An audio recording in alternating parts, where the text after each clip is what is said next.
Hey everybody, this is Rydo and we're back to Polarity. We're doing the bonus levels. Let's see, we just select bonus levels directly here. And we've got 3 to go, and then we'll be done with the series.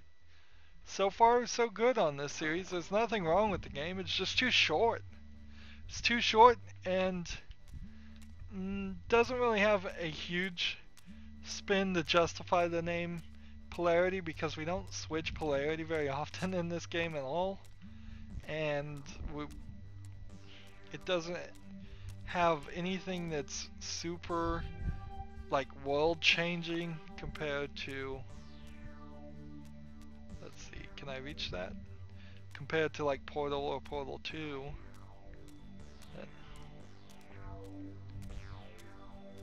There's certainly some inspiration that feels like it should be here.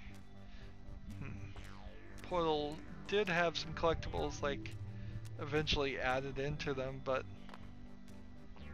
it was never a main factor. This will be interesting. So I've got to jump, switch to jump because I don't want to fall through the floor. And then here I have to throw this cube out this tiny little square because that's the only place it can go. And the square did have to be pretty tiny. So jump, jump, dip, jump there. Go up this way and then swipe our polarity. I actually am using the polarity here in this one. And toss it there. There we go.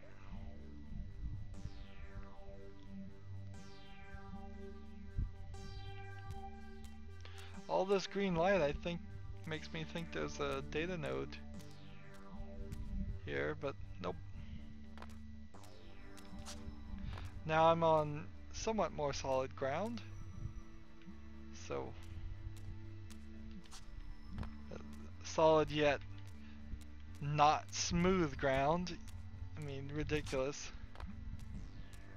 This is how I know the game was made using pre-made assets and a pre-made engine.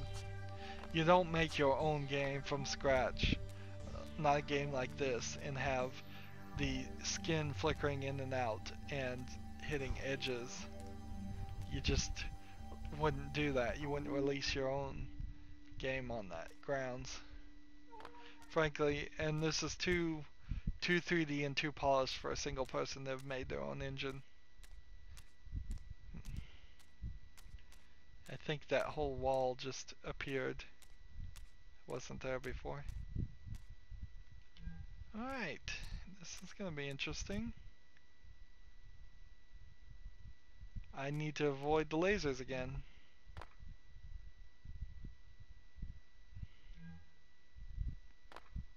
Nice. That's real nice. We've got all the nodes.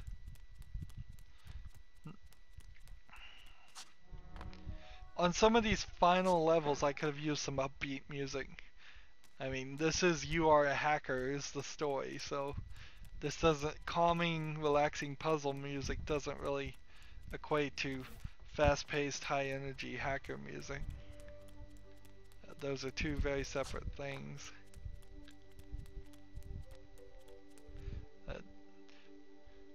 Like, generally speaking, I'd say like techno is thought of as, alright, so lasers destroy blocks too. I probably had already learned that, but wasn't certain. Like, so in comparison to what you're hearing now, imagine techno playing or something like that, some trance rock, progressive, something. I'm no expert in sounds, but music or sounds.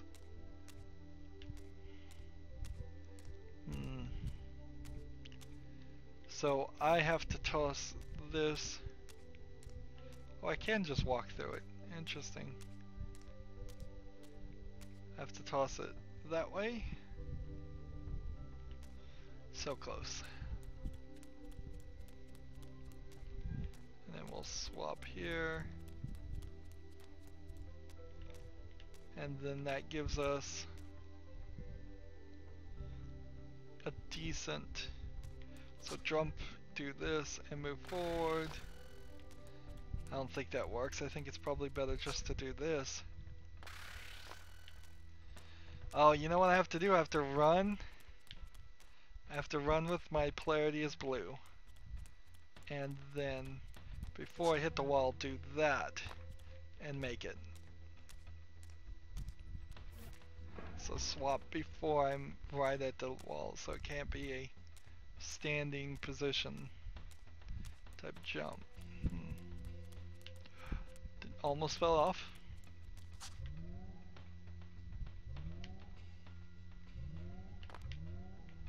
Here we go. That should be a checkpoint.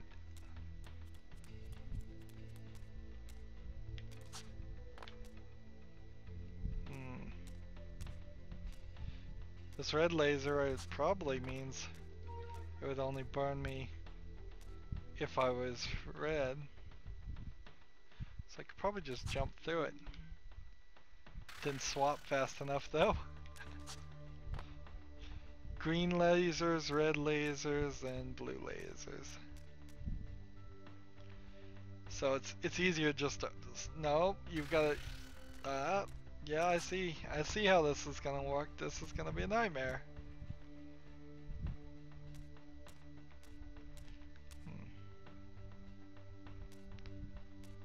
I have to wait for the laser to avoid it. Swap in the air. And then wait for the laser and swap in the air. And then avoid that one. And what was I supposed to do for this? Hello?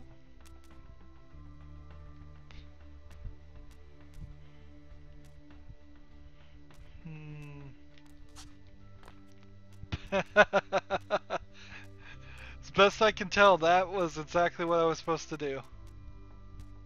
Was there something down there?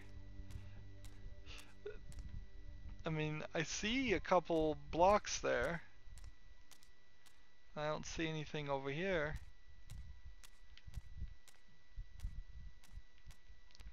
Nothing down that way. Oh, there's some kind of visual glitches or what? I don't even know. Like, maybe they are some switches that would turn this off. I don't know. Last, I just cheated. Nice air control in the levels, so might as well use them.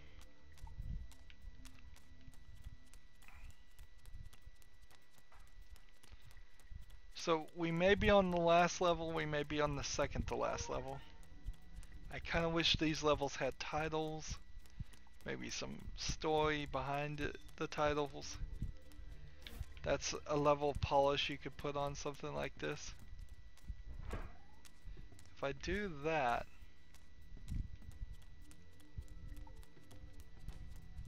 see this, this, this, this, and toss.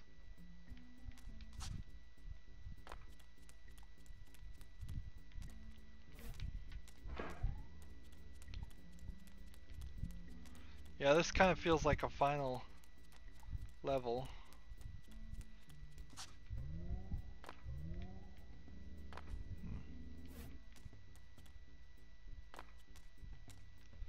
Toss through there, get that. Where did it go? It's in there, darn it. So the toss was not good.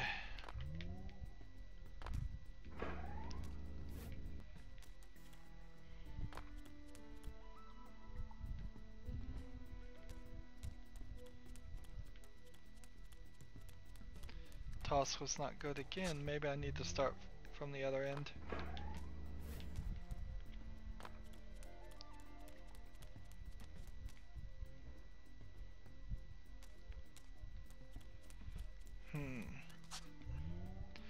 what was interesting on that one is it hit the bottom, still changed. Let's see. Higher. There we go, finally. Let's go ahead and toss it that way. A little to the right.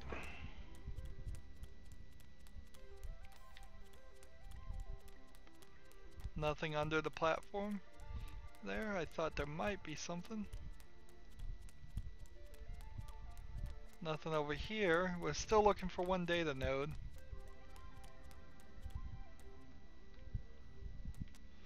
Let's go.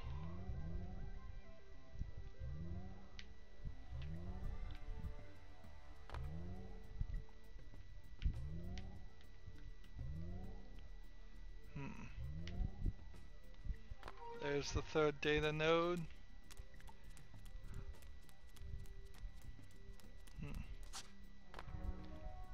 There we go. And that means we've gotten, it seems congratulations are in order. We got them all. Let's move the mouse out of the way.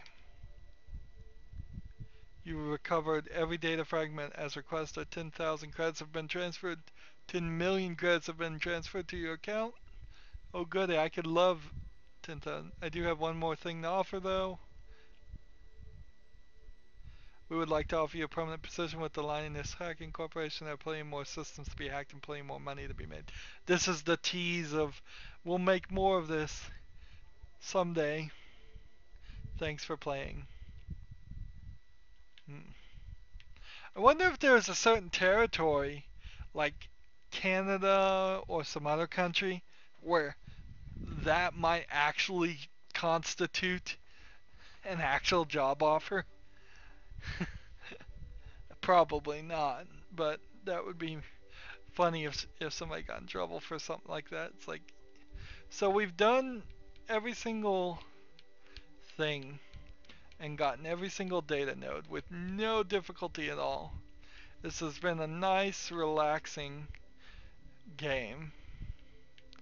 There's unfortunately just not enough of it. Now, the co-op campaign is still here.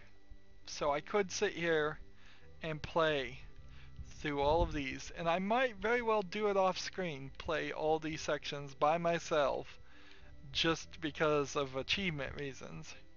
But it feels like that would be really dull and really boring, and if there are no achievements on this game, then I'm certainly not going to do it. The versus mode is the same location each time, and it's just this fight system you have where you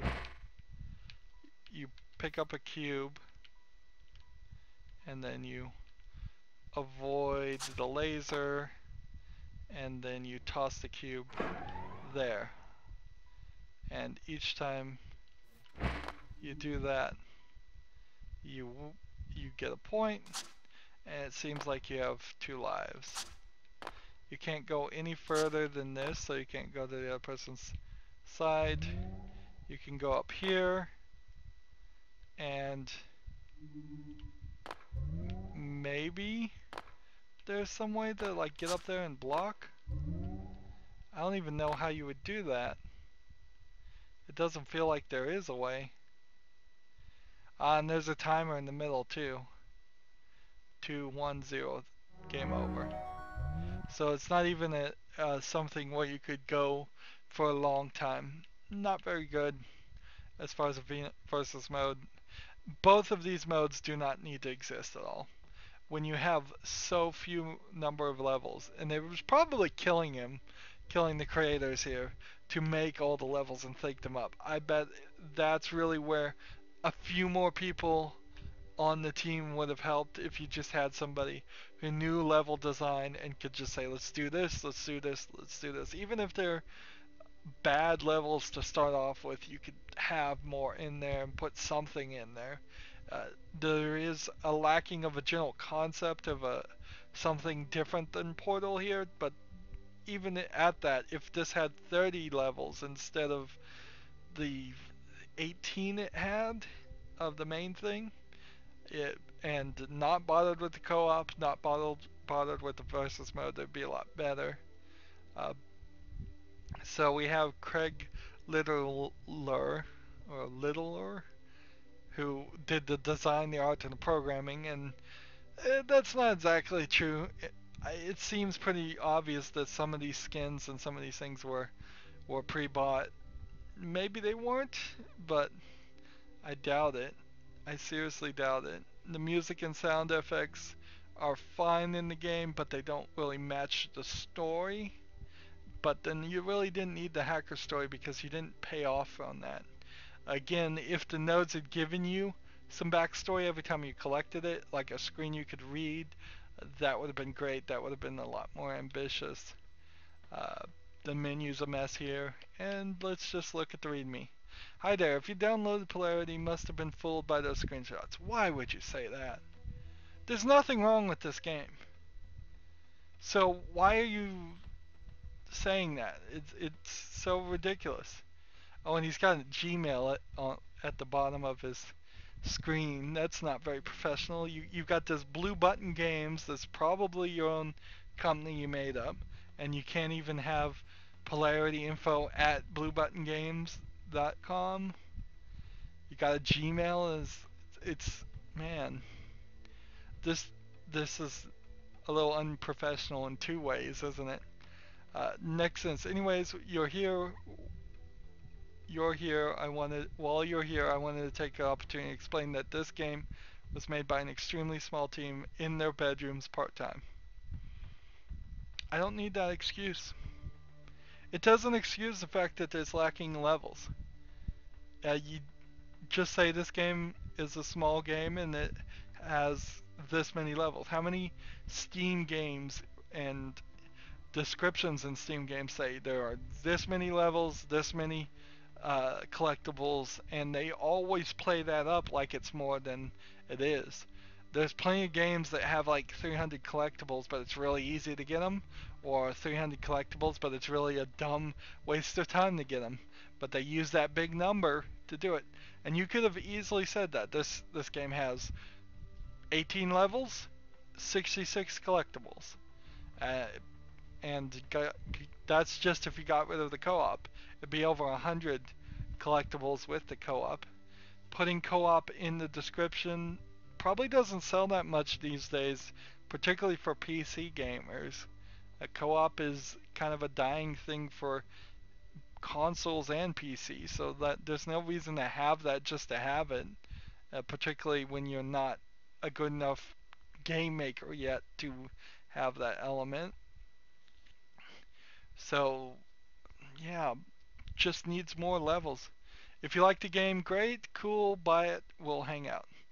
See, that almost describes this as if this was like maybe a demo or you could get it for free. Maybe that's originally how it was released, or maybe I could have actually downloaded this for free somewhere from their website directly. But on Steam, it wasn't free.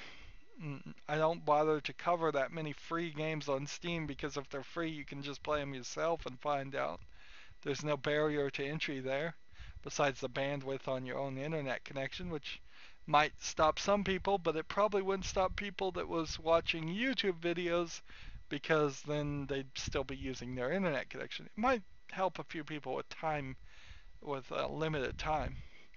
Next section is if you don't like the game, no hard feelings, we can still be friends, but in that weird way when you're not really sure if you could be in the same room alone together for more than 30 seconds. Thanks for downloading. This is just awful. Why is this in the game? I mean, seriously, it wouldn't have been too bad if I had read that and gotten my money back and just gotten a refund. You really wouldn't have missed that much if this was a 99-cent game that you got and you read that and turned away and got your 99 cents back. You really wouldn't have missed that much. And that's not to say that this game isn't worth 99 cents, but it isn't like a $20 or $60 game hidden at a great discount. Well, that's Polarity. There's nothing wrong with this game. I like it. It's fine. It feels like a simpler version of Portal without the portals. It didn't have any major problems. We never got stuck anywhere. It was a nice, cool, relaxing game. It should have just sold it as that and not had a readme. You could remaster this game, make it look better, put more music on it, and put a ton more levels on it, and it would definitely be sellable for more. It, so it's almost the beginnings of a good game. I would like some new interactions, however. Not that many there. Nothing groundbreaking. No real story. I guess I really don't have anything else to say, so that's going to be it for this series. As always, I ask you to like, share, subscribe, comment if you want to, and watch every second of my videos because all that helps me out, tells YouTube that my videos are worth watching, and thus YouTube suggests it to other people. If you want to support me even further than that, it would be greatly appreciated if you did. You can click on my name Rydo to get to my main YouTube page. On the right is that blue button that says support this channel. You can click that and make a donation. Also on my main YouTube page, plenty of other playlists under the playlist tab. So click that tab, find a playlist for every game that I've ever covered. I'm sure there's something there that will catch your attention. And then down below in the description box, I have links to Facebook, Twitter, Tumblr, Google+, Steam, and Battle.net. So friend and follow me on all of those. That helps me out with those services, and it helps you know when my newest videos come out.